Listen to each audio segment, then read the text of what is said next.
Welcome to InfoStream, your daily current. Unsure what to listen to? Turn to us for today's headlines. Stay informed. Bolton indicted on classified information charges.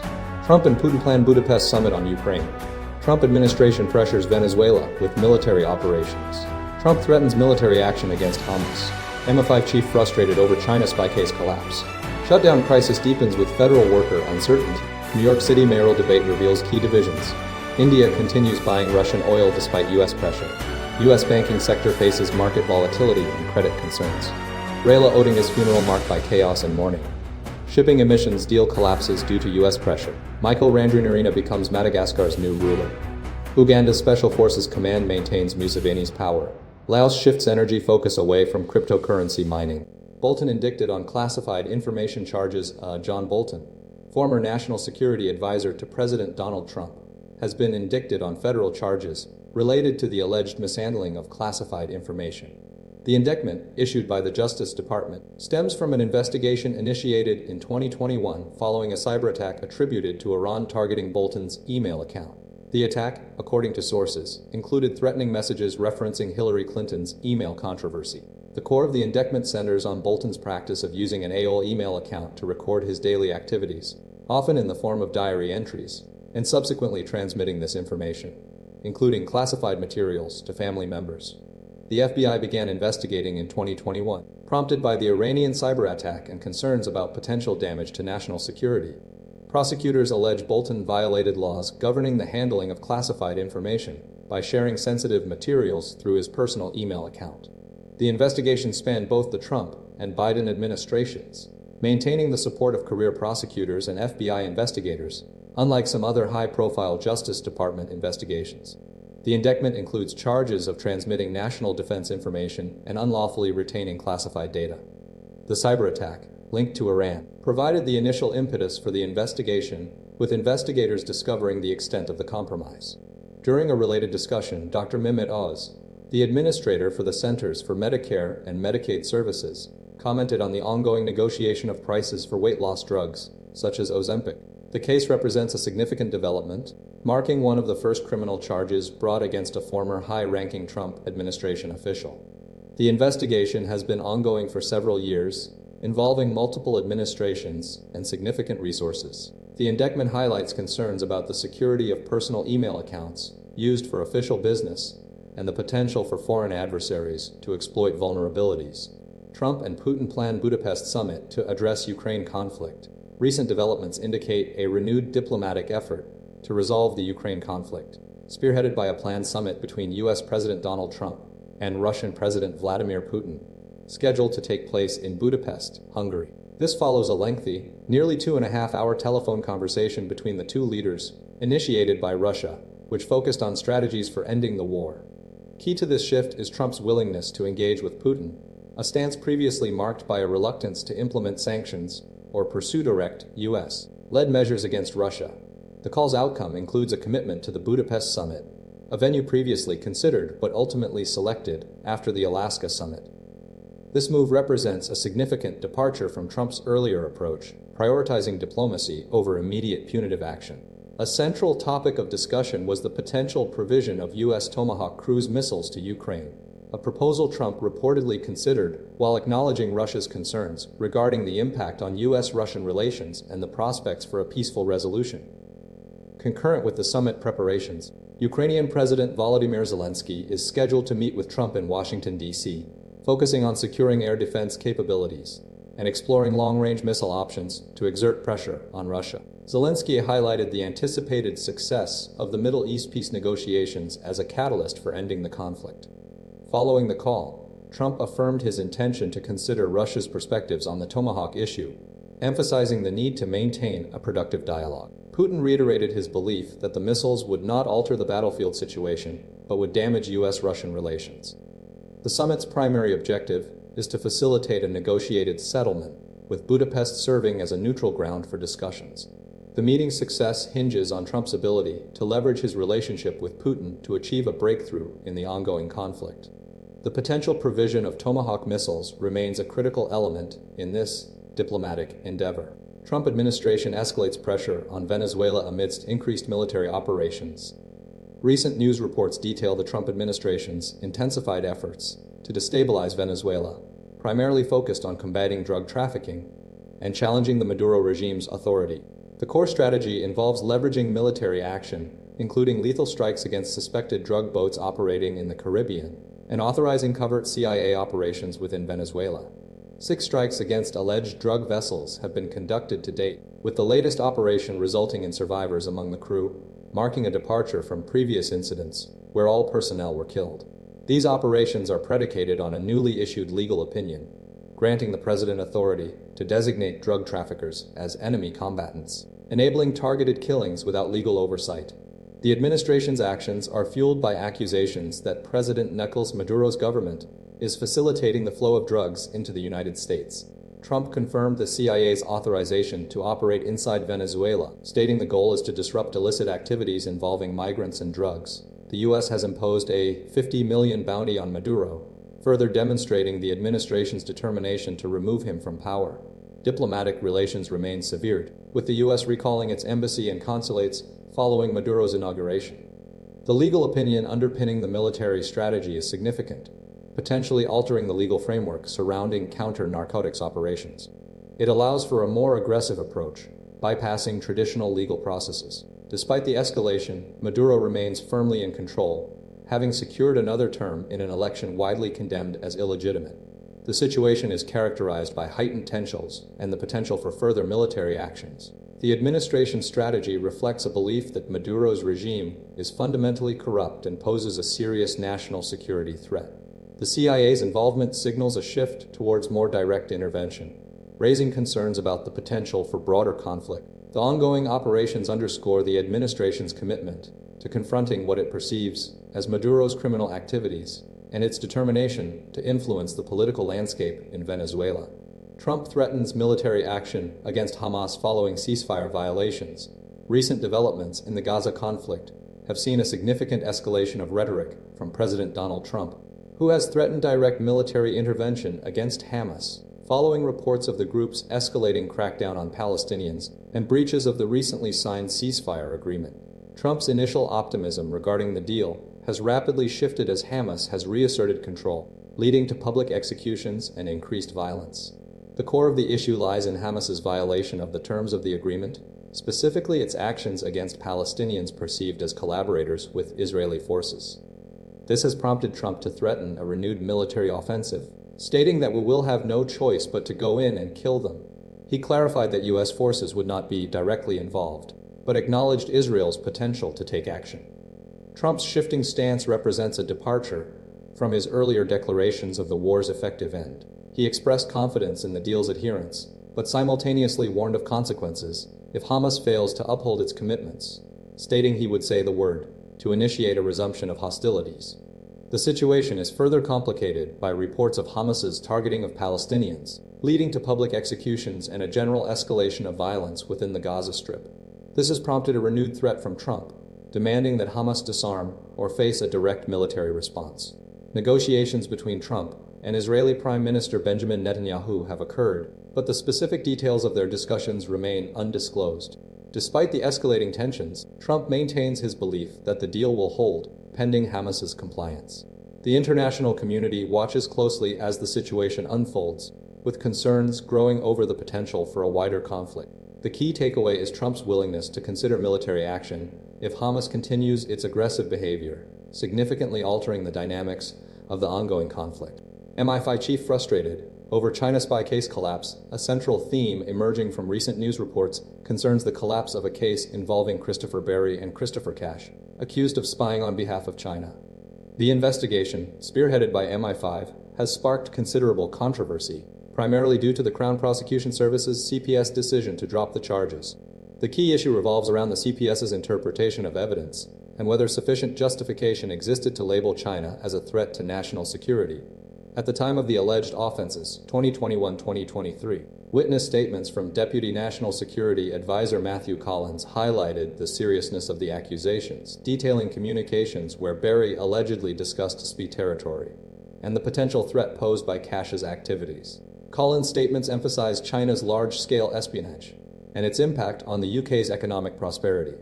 However, the CPS ultimately determined that the evidence, while concerning, fell short of meeting the required threshold. The controversy extends to the timing of the witness statements. Collins' third statement, submitted in August 2025, reflected Labour's commitment to a positive economic relationship with China, a phrasing criticized as potentially politically influenced. The CPS reportedly sought further clarification from Collins regarding the level of evidence needed, but the ambiguity surrounding the required criteria contributed to the decision to halt the prosecution. The collapse has raised questions about potential political interference, with critics suggesting Labour's stance influenced the CPS judgment. MI5's head, Sir Ken McCallum, expressed frustration with the outcome, emphasizing the ongoing national security threat posed by China.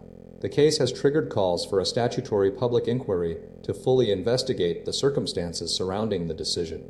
The situation highlights the complex interplay between intelligence agencies, the legal system, and government policy in assessing and responding to foreign intelligence threats. Shutdown crisis deepens. Federal workers face uncertainty and political maneuvering. A protracted federal government shutdown continues to impact federal employees, creating significant anxiety and operational challenges. One Social Security manager's surgery was disrupted due to shutdown protocols, fearing furlough and potential job loss, a situation compounded by the requirement to have furlough notices filed under disciplinary and adverse actions, a previously unseen practice. This highlights the precarious position of essential workers, forced to prioritize their health over government procedures. Meanwhile, Vice President J.D. Vance expressed cautious optimism regarding diplomatic efforts to resolve the Russia-Ukraine conflict, stating that a deal hinges on the willingness of both warring parties to negotiate, and that the Trump administration's efforts, while energetic, have yet to bridge the gap. He attributed the difficulty to fundamental misalignments of expectations between the involved nations. Adding to the complexity, internal inconsistencies regarding leave policies emerged across various federal agencies. The IRS Atlanta office issued conflicting guidance, initially prohibiting essential workers from taking scheduled leave or medical time off, later clarified by the director, while simultaneously receiving instructions to terminate employees for absences. The VA similarly offered mixed messaging, allowing pre-approved leave but denying new authorizations. Furthermore, Speaker Johnson addressed criticism from Representative AOC regarding the shutdown negotiations, acknowledging the ongoing challenges. The situation underscores the political gridlock fueling the shutdown, with no immediate resolution in sight.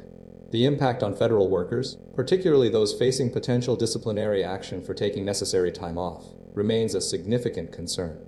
The administration's continued reduction in force notices and threats to federal workers' jobs exacerbate the insecurity. Despite ongoing diplomatic efforts, the core issues remain unresolved, and the future of the shutdown remains uncertain. The potential for further disruptions and negative consequences for federal employees continues to grow. The New York City mayoral debate highlights key divisions and strategies. The recent mayoral debate between Democratic nominee Zoni Mamdani and incumbent Eric Cuomo highlighted significant policy differences and strategic approaches as the November election approaches. The central theme revolved around contrasting visions for the city's future, particularly concerning public safety, taxation, and community engagement. Cuomo, seeking a second term, emphasized a tough-on-crime stance, proposing increased police presence and a focus on traditional law enforcement solutions. He repeatedly framed Mamdani's proposals as naive and potentially dangerous. Mamdani, conversely, advocated for a broader approach incorporating social workers to address mental health crisis, and a shift away from solely relying on police intervention. A significant point of contention was taxation, with Mamdani proposing higher taxes on wealthy residents and corporations, a strategy Cuomo dismissed as unrealistic and detrimental to the city's economy. The debate also featured a notable absence of endorsement from Governor Hochul, with Mamdani prioritizing his mayoral campaign over supporting her re-election bid. Furthermore, the discussion centered on the city's public school system, with Mamdani suggesting a participatory governance model involving parents and educators, a departure from the current mayoral control structure. Cuomo defended the existing system, arguing for continued mayoral authority. The debate included a significant misstep when Mamdani, attempting to address concerns about police brutality, used inflammatory language, sparking criticism and highlighting the complexities of navigating sensitive issues. A key element of Cuomo's strategy was attempting to portray Mamdani as inexperienced and unprepared, leveraging his years of experience as mayor. Mamdani, in turn, sought to capitalize on public dissatisfaction with Cuomo's performance and present himself as an alternative voice for change. The debate underscored the high stakes of the upcoming election and the diverse range of perspectives vying for the city's leadership. India defies U.S. pressure, continues buying Russian oil. Recent news reports highlight India's continued reliance on Russian oil despite U.S. pressure to cease purchases, a situation unlikely to resolve quickly. U.S. President Donald Trump claimed Prime Minister Narendra Modi had privately assured him of India's intention to stop importing Russian oil subject to sanctions, labeling it a big step. However, India's Foreign Ministry's spokesperson Randir Jaiswal stated he was not aware of any conversation between Trump and Modi or any assurance of a change in policy. India maintains its energy policy is guided by the needs of its economy and population, exceeding 1.4 billion people. India has emerged as one of the top buyers of Russian oil since Moscow's 2022 invasion of Ukraine, spurred by discounted prices following Western sanctions. The country's oil imports from Russia surged from 4 million tons in 2021-22 to over 87 million tons in 2024-25. This shift occurred as India reduced imports from traditional suppliers like Iran and Venezuela due to sanctions. Despite a 25% tariff imposed by the U.S. in August as a penalty for importing Russian oil and gas, analysts believe India cannot abruptly halt these purchases due to the sheer volume involved, approximately 1.7–1.8 million barrels per day.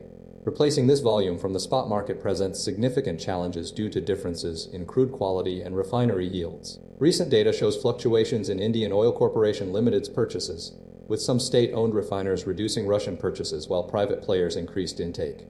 The company's January purchases rose from 4.62 million barrels to 10.35 million barrels, and in October, purchases reached 7.3 million barrels. Diplomatic efforts between New Delhi and Washington have focused on restoring the relationship, with trade delegations working to resolve outstanding trade negotiations. Indian Foreign Minister S. Jaishankar acknowledged existing issues and highlighted the need for ongoing discussions and resolutions. The situation underscores India's commitment to prioritizing its own economic interests and its resistance to external pressure.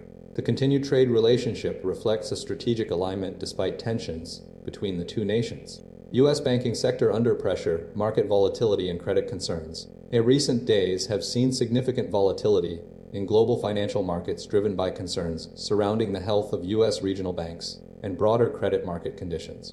The primary catalyst has been disclosures of loan losses and potential fraud involving several banks, including Zions Bancorp, Western Alliance Bancorp, and Jefferies Financial Group.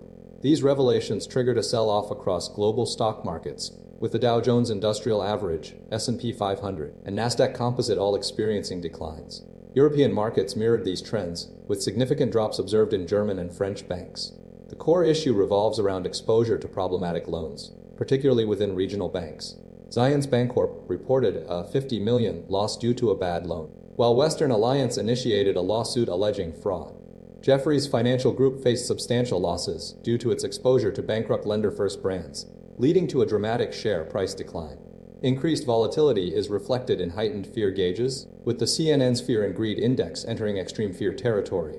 The VX, a measure of market volatility, surged to levels not seen since May. Investors have sought safe haven assets, driving up gold futures to record highs and pushing bond yields lower. The 10-year Treasury yield fell below 4%, and the 2-year yield reached a nadir since 2022. Several key figures have expressed concerns about the credit environment. JP Morgan Chase CEO Jamie Dimon highlighted excessive asset prices and low credit spreads as potential vulnerabilities, predicting increased credit issues during a downturn. Economists like Jose Torres have emphasized the worrying trend of multiple lenders grappling with problematic loans and limited collateral. The situation has prompted scrutiny of risk management practices within the banking sector and fueled speculation about potential systemic risks. The overall market sentiment is characterized by uncertainty and a cautious approach, awaiting further developments and assessing the potential for a broader economic impact. Raila Odinga's state funeral marked by chaos and mourning. Thousands of Kenyans gathered at the Nyayo National Stadium in Nairobi for the state funeral of former Prime Minister Raila Odinga, who died in India at the age of 80. The event was characterized by immense crowds, leading to significant disruptions and injuries. Following his arrival from India, where he had been receiving medical treatment, Odinga's body was transported to the stadium after a procession involving thousands of supporters. The public viewing commenced amidst considerable chaos, with large crowds surging forward, resulting in injuries and necessitating police intervention. Security was heightened, with police firing tear gas and, reportedly, shots to manage the overwhelming numbers. The funeral was significantly impacted by the large crowds at Jomo Kenyatta International Airport, where supporters had gathered to welcome Odinga's body, briefly suspending flights. This prompted a shift in venue from the initially planned parliamentary location to the Moi International Sports Center in Kasarani. President William Ruto and regional leaders, including the presidents of Somalia and Ethiopia, attended the service, which included singing Odinga's favorite reggae song, A Jamaican Farewell. Key figures, such as former President Uhuru Kenyatta, shared memories of Odinga, emphasizing his integrity and opposition to dishonesty and greed. The public viewing was punctuated by moments of grief and remembrance, with mourners carrying traditional Luo symbols of mourning, including palm branches and twigs. Odinga's legacy as a pivotal figure in Kenya's multi-party democracy and a long-standing opposition leader, marked by 5 unsuccessful presidential campaigns, was deeply felt. A 7-day period of mourning was declared, and a state funeral with full military honors was planned. The body will be transported to Kisumu, Odinga's political stronghold, before being buried on Sunday at his farm in Bondo. The event underscores Odinga's profound impact on Kenyan politics and the widespread grief felt by his supporters. Security remained a primary concern throughout the proceedings, with authorities working to maintain order and ensure the safe passage of mourners. Landmark shipping emissions deal collapses due to U.S. pressure. A crucial international agreement aimed at reducing emissions from global shipping has been effectively abandoned following intense pressure exerted by the United States. The deal, initially established in April and supported by over 100 nations, sought to establish legally binding targets for the shipping industry's carbon footprint, a sector responsible for approximately 3% of global emissions, yet projected for significant growth. President Trump's administration vehemently opposed the plan, branding it a green scam, and threatened associated countries with potential tariffs. The culmination of the negotiations in London on Friday resulted in Saudi Arabia introducing a motion to postpone the vote indefinitely, a move that successfully passed by a narrow margin. This adjournment effectively nullified the agreement, necessitating revisions to its key timelines. Vanuatu's Minister for Climate Change, Ralph Randrianirina, condemned the Saudi Arabian action, emphasizing the urgency of addressing accelerating climate change, while acknowledging the IMO's net zero framework as a significant, though somewhat limited, step. He highlighted the need for greater ambition. The shipping industry, generally supportive of the deal's standardized approach, expressed disappointment. Thomas Kazakos, Secretary General of the International Chamber of Shipping, stressed the industry's requirement for clarity to facilitate necessary investments. Several nations shifted their positions, influenced by U.S. pressure. Notably, Russia, Saudi Arabia, and the United States voted in favor of the adjournment, raising concerns about potential price increases for consumers. China, an initial supporter, also delayed proceedings. Island states, particularly reliant on trade with the U.S., similarly altered their stance. The collapse of the deal underscores the significant challenges in achieving global consensus on climate action, particularly when confronted with political interference and protectionist pressures. The outcome represents a setback for efforts to decarbonize the shipping sector and highlights the vulnerability of international agreements to national political agendas. First injection to stop HIV approved. The National Health Service, NHS in England and Wales, is set to offer a groundbreaking, long-acting HIV prevention injection, bringing the UK in line with Scotland's existing policy. This cabotegravir Kiabilav injection, administered 6 times a year or every other month, provides an alternative to daily pre-exposure prophylaxis pills, aiming to achieve the government's ambition of eliminating new HIV cases by 2030. Early results also indicate a potential annual injection could be developed, further revolutionizing prevention strategies. Approximately 1,000 individuals at high risk of sexually acquired HIV, particularly those struggling with oral PrEP adherence due to factors such as homelessness or domestic violence, will be considered for the injections. The treatment, produced by ViV Healthcare, is coupled with safer sex practices, including condom use. The NHS has secured a discounted price around $7,000 per patient annually. PrEP pills, already available, remain a highly effective preventative measure, but their accessibility and practicality can be challenging for some. The injection offers increased convenience and discretion. HIV damages the immune system, making individuals vulnerable to infections. The approval follows NACI's endorsement and is expected to be rolled out from NHS sexual health clinics within coming months. Dom Baldwin, a PrEP user, expressed his enthusiasm, highlighting the ongoing advancements in HIV treatment and prevention. Charities emphasize the need for a swift rollout and exploration of alternative delivery settings, recognizing the injection's effectiveness and potential to address inequalities in access to transformative therapy. The focus remains on reaching currently underserved populations, acknowledging the significant progress made since the 1980s epidemic. Randrianirina, Madagascar's unexpected new ruler. In a dramatic turn of events, Randrianirina has become the de facto leader of Madagascar, rising from prison to the presidential palace within days. Triggered by widespread protests demanding the resignation of President Andry Rajoelina, Randrianirina, head of the country's elite captured army unit, spearheaded the takeover following Rajoelina's flight and subsequent impeachment vote. The Constitutional Court swiftly declared him the nation's new ruler. Despite Rajoelina's continued claims of authority, Randrianirina's background is shrouded in relative mystery, though details have emerged revealing a trajectory marked by both public service and political opposition. Born in Ceasefire, he served as governor of Androy from 2016 to 2018 under Randrianirina. He subsequently held positions as head of an infantry battalion in Toliara until 2022, frequently voicing criticism of Rajoelina's leadership, which began with a 2009 coup and subsequent returns via elections. A significant portion of his recent history is defined by his imprisonment in November 2023, accused of inciting mutiny and planning a coup, a situation widely viewed as politically motivated. His release in February 2024 further cemented his position as a figure of resistance. During a BBC interview, Randrianirina presented himself as a servant of the people, displaying charm and confidence while emphasizing his Christian faith, according to journalist Rivanala Razafaisen.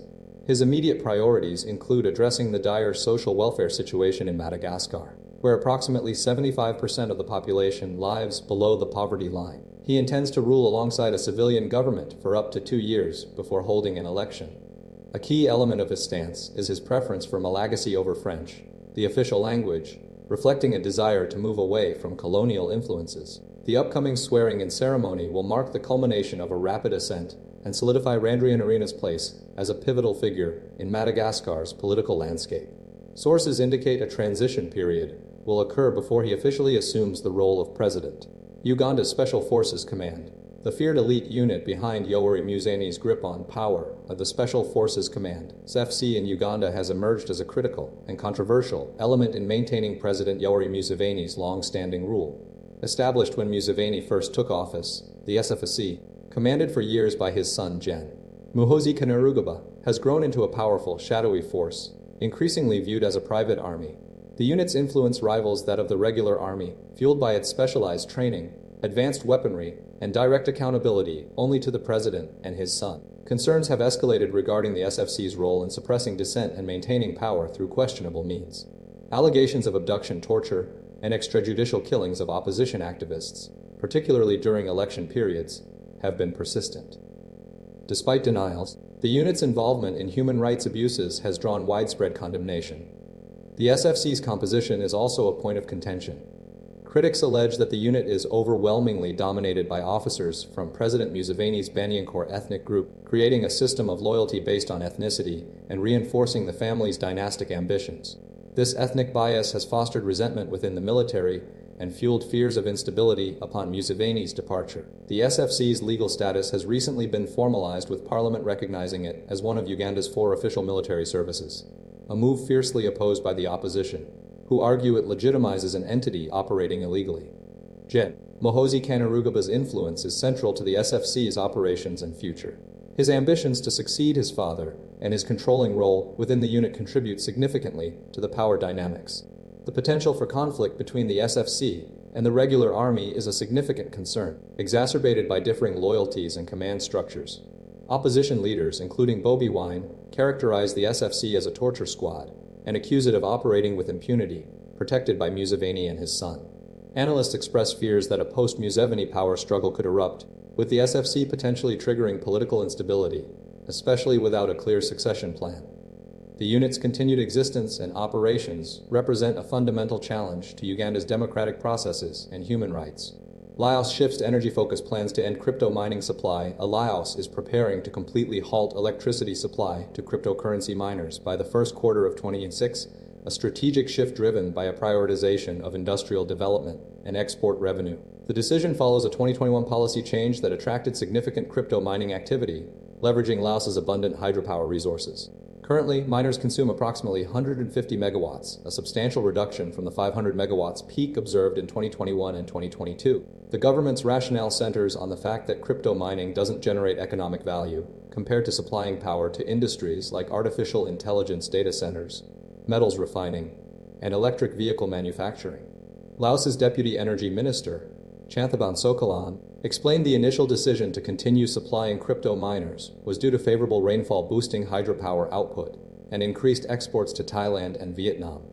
However, the government now believes the industry offers limited economic benefit. There are no readily available associations representing the crypto mining industry operating within Laos. Furthermore, Laos is actively pursuing bilateral discussions with China regarding a $555 million arbitration claim filed by a Chinese state-owned entity against Electricité du Laos, EDL, related to a $2.73 billion hydropower project. While Chanthaban declined to comment on potential revisions to the claims, he affirmed the Chinese entity's right to pursue the arbitration. Laos is also exploring opportunities to increase power exports to Vietnam, currently at 8,000 MW, and is anticipating the resumption of power exports through the Laos-Thailand-Malaysia-Singapore LTMS transmission corridor, which had been stalled due to unresolved terms between Thailand and Singapore. A joint statement from the four countries reaffirmed their commitment to cross-border power trade. The shift in policy underscores Laos's ambition to position itself as a key player in Southeast Asia's clean energy transition and maximize economic returns from its hydropower resources. The government's strategy reflects a calculated move to prioritize industries with greater economic potential and long-term value creation.